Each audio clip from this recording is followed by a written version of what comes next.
I'm Dr. Russell T. Warne, creator of the Riot IQ test. I'm here to give you a preview of a real IQ score report that you will receive after completing the full or basic Riot IQ test. Let's dive in. As you can see, there are 4 tabs on the score report: Overview, IQ score, Abilities, and Insights. We're going to explore the information on each tab. First is the Overview tab. This individual's IQ was 108, and if we scroll down, we see the T-scores for all 6 of their broad cognitive abilities: working memory, reaction time, verbal reasoning, spatial ability, processing speed, and fluid reasoning. Each cognitive ability's T-score has an average of 50, with most scores between 30 and 80. This section shows that working memory is this individual's strongest ability, but they're slightly below average in processing speed and fluid reasoning. Just below this, we see their cognitive profile, which is VS plus here. I'll share more on that cognitive profile later. Let's move on to the IQ score tab. On the IQ score tab, you can see information to help you interpret the individual's IQ. Here we see that this individual scored in the top 30% of the population. They're within the average range, but almost at the very top of it. At the bottom here, we can see where they are on a normal distribution of IQ scores. Okay, now moving on to the Abilities tab.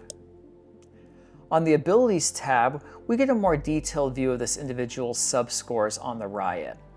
This chart shows all 6 of their cognitive ability T-scores, and these are also known as indices. We can click each ability and get a short description of their performance within each. Next, we see the scores for each subtest. We can see each subtest and index has a scaled score, percentile, performance indicator, and descriptor, which helps us understand these scores. If we scroll down and look at these, it appears that they performed worse in visual puzzles and abstract matching, and best in computation span and vocabulary. Now for the Insights tab. If we click the Insights tab, we see more information about the person's cognitive profile. This individual has a VS plus profile. This profile is found in only 9.4% of the population and indicates strengths in verbal and spatial ability, hence the V and S in VS+. We can also see activity strengths and subject alignment on the right here, which state activities or academic subjects that someone with this profile would likely perform well in.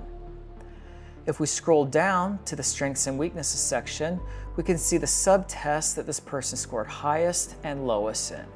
And just a little further down, we see their top 5 and bottom 5 subtests. That's about it for the score report walkthrough. We hope you found this walkthrough informative, and if you have any questions about the assessment, please make sure to ask in our forum or on Discord. Until next time.